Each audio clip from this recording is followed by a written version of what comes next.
Hello everyone and a warm welcome to the Glow Heartfulness webinars today. I'm Purnima Ramakrishnan, your host for these webinars. Today on the webinar, we have a very heartful person who is a champion of compassion and excellence. Please meet Claude Silver, who is Vayner Media's first ever Global Chief Heart Officer. Welcome, Claude. Thank you for joining us today. How are you? Thank you so much for having me. It's a pleasure to be here. I'm doing very well. Thank you. So Claude leads a team of 1,200 plus people who champion excellence. And today on the webinar, she's going to share her deep insight into leading with the heart in the workplace and in general as a person.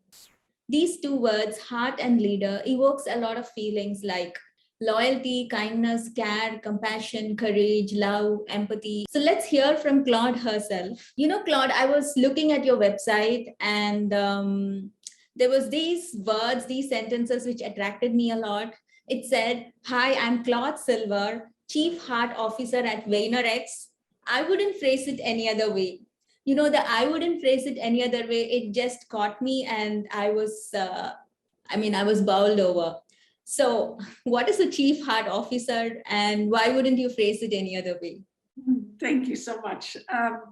So for me, a Chief Heart Officer is a person that is very much in touch with every single human in the organization. And, you know, we all have hearts, they're our central operating system, and we all have heartbeats. And so I think of being in touch with all the humans and what people are going through, the things that they go through before they come into work every single day, what their work journey is like, their hopes, their dreams, their aspirations, where they want to get to, what might be holding them back, and where they want to go, how I can help them identify any kind of roadblocks or any kind of limiting beliefs in their heads and really help unlock so that they can thrive. But it's really, really about empathy and giving people the space to be. I want people to feel like they can be their authentic selves in the workplace without judgment. I want to create a place where everyone is, they're rowing the boat in the same direction and thus turning each other into champions, turning each other into heroes. So that's me. And I wouldn't phrase it any other way because it feels as though it's what I've always done in my life. I just happen to have a wonderful title. Which is an enormous title and one that I'm very proud and honored to wear every single day. And I've always been this kind of player coach. I've always been this person that is really all about how can I create a space for you? How can I make you feel better than you did when we first met? Thank you so much. That was very inspiring for me. And today's webinar, Leading with Heart. What does this mean to you? So for me, a leader leads with heart. A leader leads with love. Some leaders may not call it love. They may call it other things. But I believe the true essence of a leader is to serve others, is to work for them and to work with them. Leading with heart to me is a choice every single day. It's not a badge of honor that I wear, just to show you the stripes I have. It's a choice that I make to bring my full self into any position that I'm in, to bring my full self to you. Because I want you to feel like you can do the same, but I need to cross the bridge first. So, bringing heart and humanity into workplaces doesn't seem like such a big lift to me, but I know it is for other people. And when I say humanity, I mean the humanness of us all. The fact that we all have aches and pains, we all have families, we all have other responsibilities, we all have good days, bad days. Being human, like, why would we not want to share that with other people? Now, I know why, but I'm on a revolution to change that. Thank you, Claude. When I heard you speak, if I have to sum it up, I would say probably compassionate service. That's great. I love that. Compassionate service. how can we have more heartful leaders in the workplace? And how can heartful leaders foster better employee boss relationships? Or how can heartful leaders give us better results and growth? Because when you have an organization, when you have employees, growth and results are most important, right? So when you speak about compassion and service and love, there is this unconscious belief that this somehow overshadows growth and results and opportunities. So I would like to ask you, quoting your own words, people will selflessly give you their hearts when you acknowledge, nurture, and inspire theirs in return. So, how has this been with you, and how this heartful leaders in the workplace has been a success for you? Yes, thank you. That's a wonderful question. And in order to manifest and create more heartful leaders, we have to show up as that.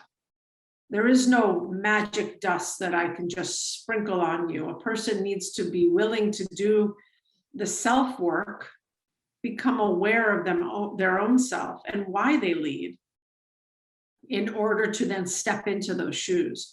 Many people are in leadership positions because that's where the trajectory of that role went.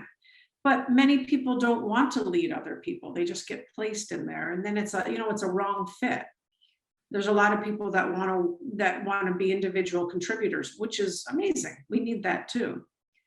But for me, it really comes down to finding right together, and also a desire for us to be better in the world. You know what I mean? Better at sharing with other people, opening our heart, having a growth mindset, being humble and sharing gratitude and saying thank you, saying I see you, how are you, holding the door open. These are the smallest things in the world, and yet they make someone feel so good. And I believe that I don't even think they're best practices to leading with heart. Every single person has the ability to do that and reach inside of them and do that. And that is their own practice. There are commonalities, of course, but we must, for lack of a better word, get rebellious about what really matters. And people matter. And when you put people first and you listen to them and you give them what it is they're asking for, they will do remarkable things for the company, for themselves, for the consumer, the client. When you lean in and really listen that they're burnt out, or they need more training and development, or they want more opportunities, or they want more feedback, then you need to figure out how to systematize that, operationalize that, to provide them what they need so that they can then be their best self and move mountains in many ways. It's a collaboration. We're all in it together. So when I say it's about being better in the world, it takes all of us, not just me and not just you, all of us. Thank you so much, Claude. This is a webinar which is focused for women, but a lot of our brothers and men also have joined us today. When you spoke about these beautiful qualities, I was just wondering, do you think it's inherently easier for a woman to express this heartful leadership? Of course, this is in no way anything judgmental for men, but does it come more naturally for women to lead with the heart? And if so, can we, discuss a little bit, or are there any tips for men? Yeah. So generally speaking, I would say yes. Men are trained from a very, very young age to be the big man, to be, hold their emotions inside, to provide, to take care of, to, probably compartmentalize a lot of their feelings. And I feel for them. I feel for them because they are in such go mode rather than, and this is a generalization, but rather than in taking in mode. And I'm using this, what I mean is I think women in general understand how to be vessels. We understand how to hold space. We do that naturally. We're trained at a very young age. Many women have maternal instincts. Many women are the community. They bring the community into the home. So I do think it's probably more natural. And I think it's absolutely possible for any man to lean in on those strengths or to open up that world for themselves. And it has to start with self-awareness. That's the thing. It's one thing to be kind. It's one thing to show compassion. But I think when you really want to understand empathy, understand humility, understand your strengths and your areas of opportunity and weakness, if you will, you have to get self-aware. You have to acknowledge who you are, where you've been, where you want to go. And that takes some time. But that's possible. It's every single person's birthright to be able to be nurturing and to be full of love. They're just choices that we make. I loved what you said about it's everybody's birthright to be nurturing. It's everybody's birthright to be kind. It was so beautiful. It's everybody's birthright to exude peace. It's so beautiful. That sentence is a seed for so much more to come in this world from all of us. It's a seed for what the heart is capable of. It's the seed for the potential of the heart. And I love that sentence so much. I'm probably going to use that sentence as the promotional content of the webinar. Anyway. Excellent. So my next question to you would be about leaders being both compassionate, empathetic, and courageous at the same time. There is this hidden notion that a leader has to be courageous, brave, and exhibit valor in not just the battlefield, but today the battlefield is a different battlefield. So how can you make employees understand that one is not at the cost of other, and the role of the heart in leadership, as both courage and empathy are both qualities of the heart, and yet sometimes they seem to be viewed as two different diverse end of the spectrum? How do we tell them that it's not so far ahead, it's probably the same shade? Yeah, it's not one or the other. It's not one or the other. In fact, I have been using this term lately called emotional bravery. And right then and there, I think that you can have the two exist together. I really do. The emotional part is the willingness to feel and the willingness to express. And that goes back to the last question in terms of self-awareness and being okay that you are an emotional being.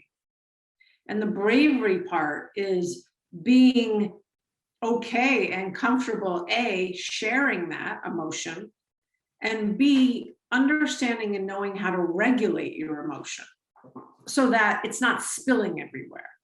Because that's the last thing any of us want from a leader, is our leader to break down and have an emotional breakdown, for example, as we're running through the battlefield or whatever that is. So I really think that if one can feel comfortable with their own emotions and know how to regulate and lead at the same time, that's a real gift, because they do go hand in hand.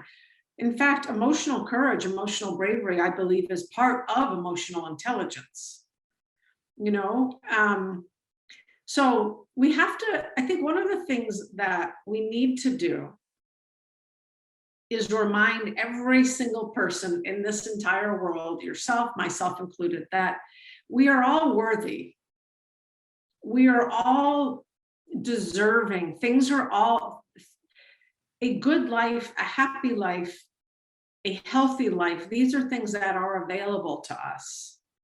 A happy workplace, a healthy workplace, a productive workplace. These are all things that are available, and we deserve them. So let's get that into the water stream. But that takes, that takes the removal of ego, because ego is telling us, I have to be right. I have to be first. I have to look good with everyone. And that's just not how the world works. Especially, let's look at this last year and a half of pandemic. We've all had to relearn many things and start from scratch in many ways. There hasn't been any rule book or playbook of how we're going to get through a global pandemic, which takes a lot of humility to know that you don't have the answers. You're going to have to collaborate with others, but with humility and with a sense of who you are as a leader, you can go through the battles together. Thank you, Claude. That opened my heart. And I love this term, empathetic, compassionate, bravery. It goes together. Thank you for that beautiful response. My next question to you would be, how can leaders help employees achieve their highest potential? And how can leading with heart from the leaders, and how can employees imbibing this quality help in reaching the highest potential one is able to? This answer is going to be very short and sweet. When we as leaders want to help our employees achieve their highest potential and be the best them that they possibly can be, we must remember it's not about us. It's not about me. It's about you. How can I be there to, what can I provide you with? How can I mentor you? How can I shepherd you through? But I'm there as a guide. I'm there as a Sherpa. I'm there as a coach. It's not my show. This is about you becoming your greatest self, or getting the promotion, or learning something. So, like I said, it's short and sweet. It's the removal of, I have to have my fingerprints all over this process or this person. That's not true at all.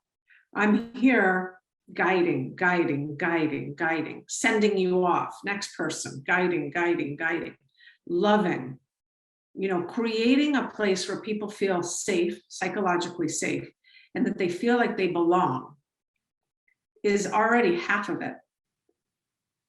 Where people feel like then they can show up as who they are, and they can start to look at the stories that they're telling themselves, which are mythologies, but we all do it.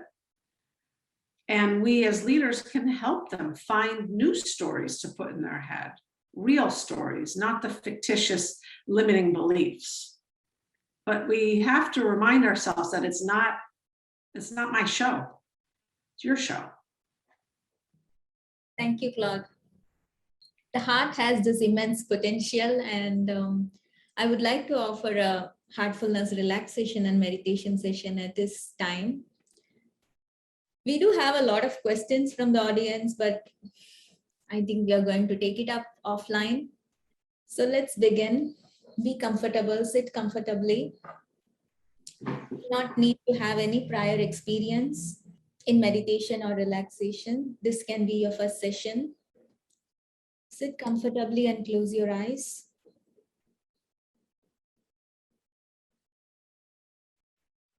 Let's do this short exercise of meditating on the light and love in the heart. Follow my voice to relax your body, at the end of which we'll meditate for a few minutes together. Let's begin from the toes. Relax your toes. Feel an energy from Mother Earth rising through your feet, relaxing your feet. And this energy rises up, relaxing your calf muscles, legs, knees. This energy moves up, relaxing your thighs, your hips, your stomach,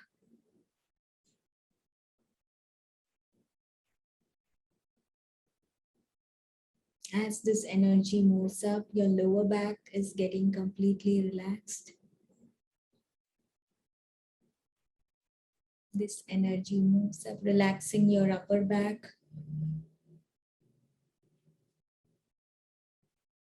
Your whole back is completely relaxed now.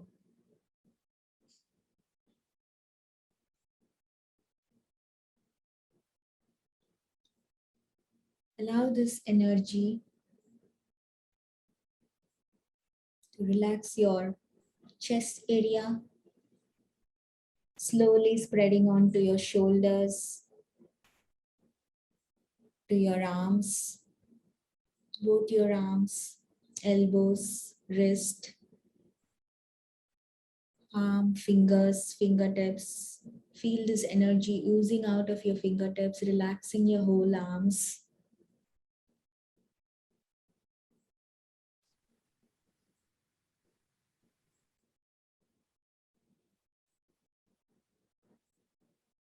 Allow this energy to relax your neck.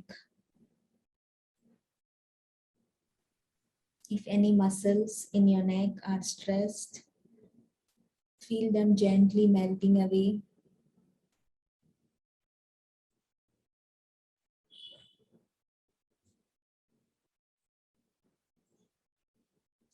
Slowly bring your awareness to your head. Allow all the muscles in your head to relax. Your cheeks, your jaws, your ears, lips, nose, eyes, forehead, till the tip of your head. Your head, your facial muscles are all completely relaxed. Scan your body from head to toe.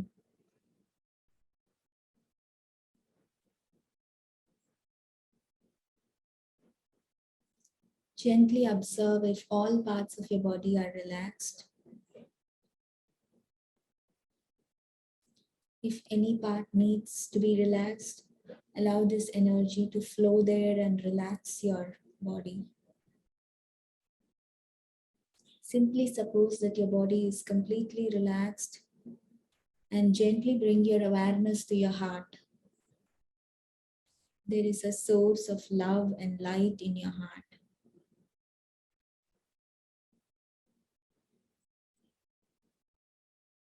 Let's meditate on this source of love and be immersed in this source of love and light which is inside our heart. And this light is pulling us deep into our heart in deep meditation. If your attention wanders, slowly, gently, without disturbing yourself, bring your attention back to the light and love in your heart. Let's meditate for a few minutes. Please begin.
Gently open your eyes when you feel ready.